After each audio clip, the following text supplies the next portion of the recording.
इंदौर से। महाराज जी, हम ये मानते हैं कि श्राद्ध या तर्पण करने से पितृ संतुष्ट रहते हैं, पर अगर पितृ दोष हो तो हम क्या कर सकते हैं उनका आशीर्वाद सदैव हम पर बना रहे? उसे ये प्रश्न तो किसी पंडित से कीजिए जो इन कार्य प्रणालियों को करते हैं।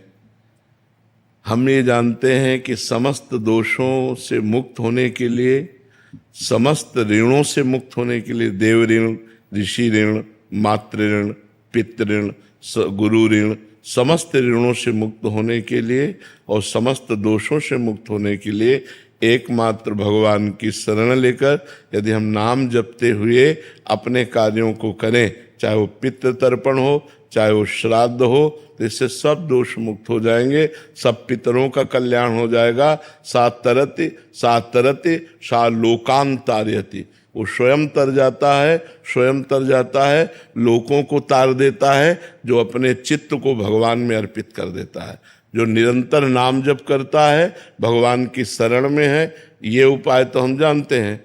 लेकिन अब जो शास्त्रीय पद्धति से पितृ तर्पण श्राद्ध ये कभी करवाया नहीं है, बाबा जी रहे हैं, तो किसी आचार्य पंडित जो करवाते हैं उनसे पूछ लीजिए। अगर सबका टोटल पूछ रहे हो कि कैसे कल्याण हो, तो एक उपाय है, सर्वधर्मान परित्यज्य मामेकम शरणम ब्रज अहम त्वाम सर्व पापेभ्यो मोक्षयिष्यामि मा शुचा। भगवान कह रहे हैं, राष्ट्रपति हैं, मुकदमा हार गए, फांसी की सजा हो गई, तो एक उपाय है, राष्ट्रपति माफ कर सकता है, दूसरा ले। तो भगवान अखिल ब्रह्मांडों के अधिपति हैं, उनकी शरण में होकर नाम जप किया जाए, सर्वमंगल हो जाएगा, सर्वमंगल हो जाएगा। तो इसलिए हमारे तो यही उपाय पता है। अगर और छोटे मोटे उपाय जानने हो तो किसी आचार्य से मिलो जो आपको ऐसे उपाय बताए, हमको तो इसका ज्ञान है नहीं जी। अजीत दुबे जी। राधा वल्लभ श्री हरिवंश। महाराज जी, क्या नाम जप करने से बिगड़े हुए कार्य में सफलता पाई जा सकती है? बिल्कुल बिल्कुल, यही तो एक उपाय है जो बिगड़े हुए कार्य को संभाल दे। यही उपाय है, दूसरा कोई उपाय नहीं। भगवान का नाम जब सब बिगड़ी बना देता है, आप जप के देख लो। लेकिन ध्यान रखो, बिगड़ा है 100 ग्राम और भजन है 1 ग्राम, तो अभी बिगड़ी नहीं बनेगी। जब 100 के ऊपर, 100 ग्राम के ऊपर भजन बढ़ेगा, तब आपको फटाफट सब कुछ बनता नजर आएगा। अब होता है कि हमारा पाप है 500 ग्राम और भजन 5 ग्राम है, मान लो हम मानते हैं आप करते हो, तो आपको अनुभव में नहीं आएगा, आनंद अनुभव में नहीं आएगा, क्योंकि जब तक संपूर्ण पाप नष्ट नहीं हो जाएगा तब तक भगवदानंद का अनुभव नहीं होता।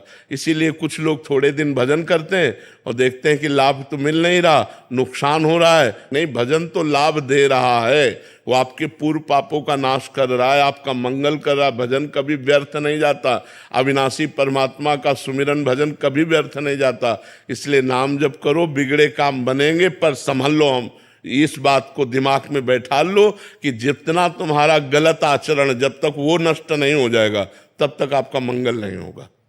पुण्य कर्म के बस थोड़ा सुख आ जाएगा, पाप कर्म के फल दुख आ जाएगा, लेकिन जो मंगल है एक बार शुरू हुआ तो कभी अमंगल नहीं होता जीवन में। ध्यान रखना, अमंगल होते होते मंगल हो जाता है। दिखाई देता है ये अमंगल हुआ और मंगल हो गया। कई बार हमने कहा कि तलवार आएगी, वो गले तक और हार बन जाएगी, वो तुम्हारी गर्दन को नहीं काट, सीम की चाप सके को तासु बड़ रखवार रमापति जासु, पर इतने में तो हालत खराब हो जाएगी। बस उसी में हालत खराब ना हो तो वही भक्त है, वही भगवान का भक्त। बड़ी कठिन बात है ये, बड़े लीला बिहारी भी हैं, बड़े लीला बिहारी। हरी तेरी गति लखना पर है, सारा खेल उन्हीं का चल रहा है। ऐसे हो जाओ और भगवान का भजन करो तो निकल जाओगे नहीं। ऐसी ऐसी समस्याएं, ऐसा प्रपंच, ऐसी माया की दुर्गति किए हुई है, जीव की दुर्गति की हुई। थोड़ी थोड़ी सी इंच इंच जगह में भाई भाई को मारे डाला, थोड़ी सी वासना में पति पत्नी के बीच में मन मुटाव, पति पत्नी की हत्या, क्या क्या सब संसार में हो रहा है। अरे भगवान की शरण में हो जाओ, बुद्धि शुद्ध हो जाए तो बच जाओ, नहीं पता नहीं कौन सा पाप कहाँ करवा दे माया।